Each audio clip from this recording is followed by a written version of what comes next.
Hello à tous, bienvenue sur notre nouvelle chaîne YouTube. Je suis Juliette Layet, la fondatrice de Crème, ça s'écrit avec un K. L'idée c'est d'avoir quelques minutes avec vous pour vous partager nos conseils sur des vraies problématiques de peau de manière sympa, ludique et pédagogique.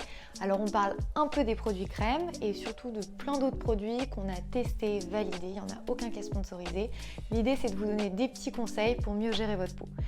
Et aujourd'hui, on commence par un sujet hyper sympa, l'acné hormonal. Alors l'acné hormonal, je ne sais pas si ça vous fait rêver comme sujet ou pas, mais en fait ça concerne quand même 70% des femmes au moins une fois dans leur vie. Donc c'était important qu'on vous en parle. Nous, depuis les débuts de Crème, c'est le sujet numéro 1 qu'on nous remonte comme étant une vraie problématique. Donc on va expliquer ce que c'est, comment on la reconnaît et comment on peut réussir à traiter l'acné hormonal. C'est parti.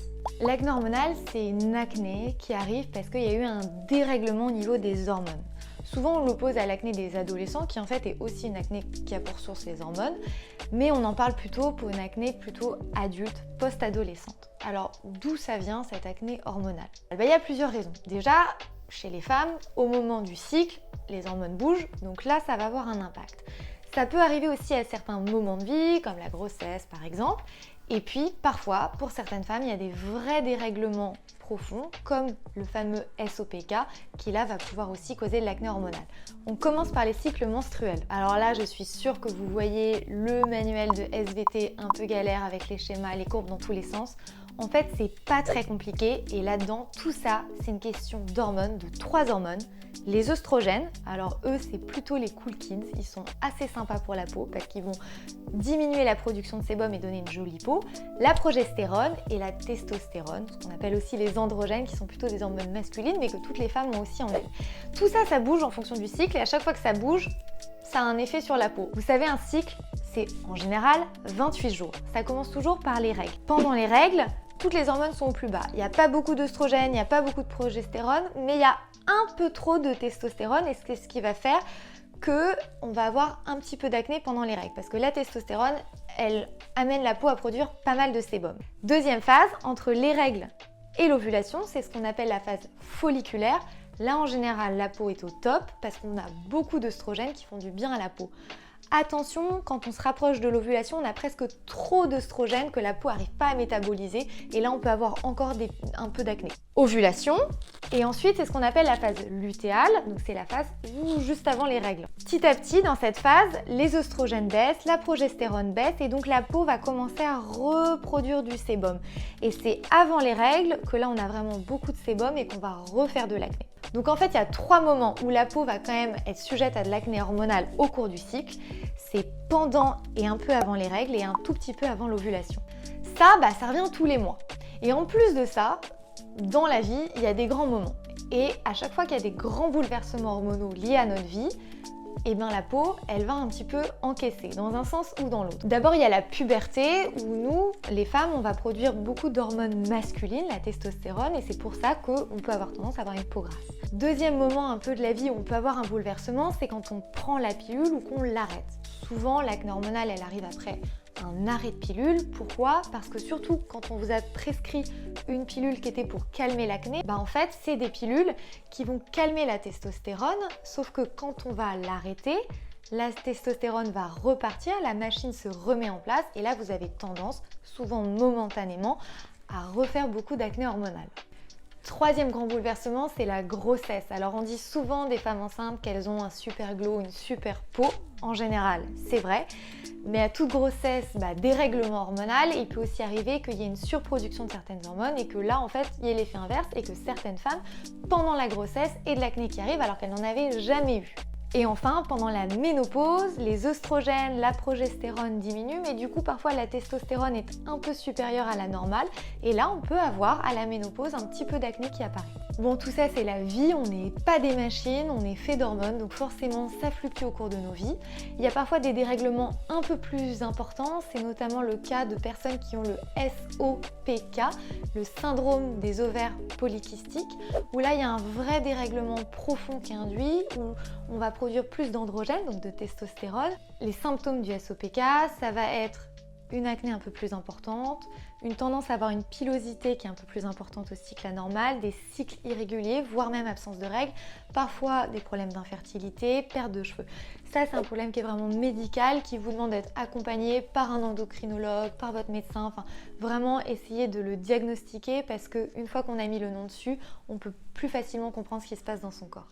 Si vous êtes arrivé jusque-là, bravo parce que vous avez passé le plus dur qui était de comprendre ce que c'est que l'acné hormonal. Maintenant, comment on la reconnaît? Comment on sait si on fait de l'acné hormonal? Deux indices super simples pour savoir si vous faites ou non de l'acné hormonal. D'abord, où est-ce qu'ils sont placés? Si c'est plutôt bas du visage, menton, mâchoire, joue et un petit peu le cou, grande chance que ce soit de l'acné hormonal. Deuxième indice, à quoi il ressemble? L'acné hormonal, c'est plutôt ce qu'on appelle des petites papules, donc des boutons rouges, des micro-kystes assez douloureux qui mettent beaucoup de temps à partir. C'est plutôt ça et pas trop des comédons, des points noirs, des points blancs. Ok, donc maintenant, comment est-ce qu'on traite cette acné hormonale? Alors, disclaimer, il n'y a pas de solution magique. La cosmétique, c'est une arme énorme si vous avez la bonne routine pour vous aider à calmer l'inflammation, à mieux traiter l'acné hormonale. Mais c'est hormonal, donc c'est important de comprendre ce qui se passe au niveau de vos hormones, de continuer à être suivi par votre gynéco, par votre dermatologue. Et puis surtout, l'alimentation a un rôle clé. Donc essayez de vous orienter vers une alimentation qui est non inflammatoire. On essaye au max de limiter l'alcool, les graisses saturées et les produits laitiers qui n'ont pas un super rôle pour la peau. Maintenant, on se parle cosmétique. La routine, je vous la donne dans 10 secondes chrono, mais d'abord, juste les erreurs à ne pas faire si vous avez de l'acné, même hormonale. Le choix du nettoyant, on ne va pas sur des nettoyants qui sont trop décapants et qui assèchent la peau. Donc bye bye les eaux micellaires par exemple qui sont trop asséchantes. 2. Les exfoliants, on évite les trop gros grains ou les exfoliants qui contiennent trop d'acide trop dosé. 3. On ne touche pas à ces boutons, même si on a super envie, avec ses mains un peu sales, on ne touche jamais à ces boutons ou alors il y a une petite méthode qu'on vous donnera un jour. 4. On ne se dit pas que le soleil va résoudre tous ces problèmes parce que ça, c'est momentané et à la rentrée, les boutons refont surface. Donc, on protège sa peau avec un SPF. 5. On choisit des crèmes non comédogènes qui ne vont pas boucher les pores de la peau. On est parti pour la routine en 5 étapes super simples. Première étape, le nettoyage qui doit être doux. Donc on essaye d'éviter les eaux micellaires, les mousses qui contiennent trop de tensioactifs, les produits avec trop d'alcool. On va plutôt sur des gels doux, des baumes, voire des huiles démaquillantes. 2 recos à vous faire. La première, c'est crème. Là, désolé, mais on a quand même le produit vraiment adapté pour ça. C'est un baume hyper doux qu'on applique sur l'ensemble du visage non mouillé. Il contient du thym qui est assainissant et des probiotiques qui vont rééquilibrer la peau. Donc c'est parfait pour des problématiques acné hormonales.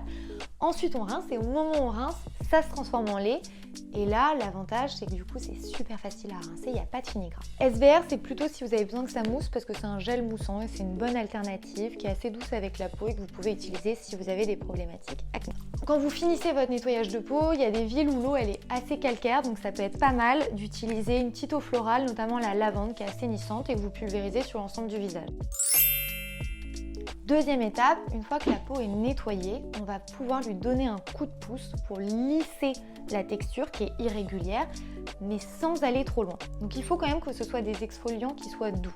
2 options, soit vous partez sur un exfoliant sans grain, ce qu'on appelle les peelings, donc là vous en avez un de la Canopée par exemple, donc qui est assez doux, soit vous partez sur un exfoliant comme le crème, l'exfoliant visage éclat, qui a des grains hyper fins, c'est presque de la poudre. L'erreur vraiment à ne pas faire, c'est d'aller sur des trop gros grains, parce que là vous créez des micro-lésions et c'est vraiment contre-productif. Ce qui peut être sympa entre 2 exfoliations, donc vous les exfoliations c'est pas plus de 2 fois par semaine. Et entre 2 exfoliations, c'est de faire un masque un peu assainissant, purifiant. Celui-là est génial, mais vraiment génial chez Antipode. C'est d'ailleurs un de leurs best-sellers, c'est le Aura Mask, donc, qui est au miel de Manuka.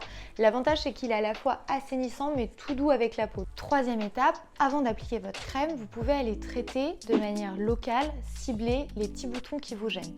Pour ça, il faut aller sur des actifs comme du niacinamide, de l'acide salicylique par exemple, et juste les appliquer localement. Donc il y en a un qui est assez sympa, c'est chez Etapure. Ça s'appelle acide salicylique 2%, vous ne l'appliquez que sur les zones où vous avez vos microkystes. Vous avez une option un peu plus offensive, c'est ce qu'on appelle la 10% sulfure paste. Donc c'est un produit qui est assez connu aux États-Unis, un peu moins en France, de Malin plus Goetz. Là, vous prenez un coton-tige, vous allez chercher le petit dépôt blanc au fond et vous appliquez que sur les boutons. Donc ça, c'est le soir, parce que vous avez un peu l'air d'un dalmatien, mais c'est super comme produit, c'est très desséchant. Donc c'est que en application locale quand votre microkyste est devenu vraiment trop inflammé. C'est un peu solution de secours. Ensuite, la crème. Là, faites attention au choix de la crème parce que ne vous dites pas qu'il faut une crème spécifique peau grasse, une crème gel, etc. Non, ce qui compte, elle peut être super hydratante et votre peau, elle a besoin d'apaisement. Mais ce qui compte, c'est qu'elle ne soit pas comédogène. Donc, elle n'obstrue pas les pores et qu'elle laisse la peau respirer. Je vous en recommande 3 et puis ensuite vous faites votre marché. La première, c'est la crème hydratante crème qui est hyper adaptée à des peaux mixtes à grasses parce qu'elle est quand même hyper fluide, hyper légère. Elle laisse une sensation assez veloutée sur la peau, surconcentrée en probiotiques et en acide hyaluronique. Vous avez aussi le teint assainissant dedans. Donc c'est vraiment la crème parfaite pour laisser la peau respirer, notamment pour les peaux à acné hormonal. Autre option qui est souvent prescrite par les dermatologues, c'est la Kéracnil de Ducré qui est pas mal quand vous avez notamment pas mal de petites lésions parce qu'elle est aussi anti-marque. Et troisième option, toujours un peu dans le monde de la pharmacie, Aderma Epithélial Ultra, pareil, très souvent prescrite. C'est une crème réparatrice apaisante qui, elle, est plutôt quand vous êtes en fin d'acné, donc par exemple au niveau de votre cycle, quand l'acné commence à repartir, pour vraiment éviter d'avoir des marques et des traces. Dernière étape, mais ça c'est l'étape du soir. Donc la crème c'est le matin et le soir c'est l'huile. Parce que tout ça, à la fin, c'est une histoire de sébum. Si votre peau, elle produit autant de sébum, c'est qu'elle pense qu'il faut en produire. Donc plus vous allez la sécher, plus vous allez lui dire continue à produire du sébum, continue à produire du sébum. Non, l'idée c'est qu'elle ait l'impression qu'il y a assez de sébum et que la peau, il n'y a pas besoin de la surcharger de sébum. Pour ça, ce qu'il faut, c'est une huile. Parce que l'huile, ça apporte de la nutrition. La crème de l'hydratation, l'huile de la nutrition. Donc c'est une étape hyper importante à condition que vous choisissiez une huile qui n'est pas trop grasse. Deux options, soit vous partez sur des huiles pures que vous pouvez vraiment acheter en magasin bio toutes pures. Là c'est une huile de chanvre. Vous avez aussi l'huile de noisette qui est intéressante. Il faut choisir des huiles très peu comédogènes. Vous verrez sur internet, il y a des indices de comédogénicité. Vous choisissez vraiment les huiles les plus légères qui soient. Ou alors vous optez pour l'huile crème qui est un mix de ces huiles-là qui en plus contient 6% de probiotiques. Donc là l'avantage c'est que c'est vraiment un boost de rééquilibrage de peau et c'est super bien pour les peaux qui font de l'acné. Voilà, j'espère que cette vidéo sur l'acné hormonal vous a plu. Si vous en avez, que ça vous a permis de mieux la comprendre, mieux la décoder. On vous met tous les produits qu'on a cités dans la vidéo en description et aussi le lien vers notre Instagram où on publie tout plein de contenus, des petites routines, tout plein de choses pour mieux comprendre sa peau. Et je vous dis à très vite pour une nouvelle vidéo.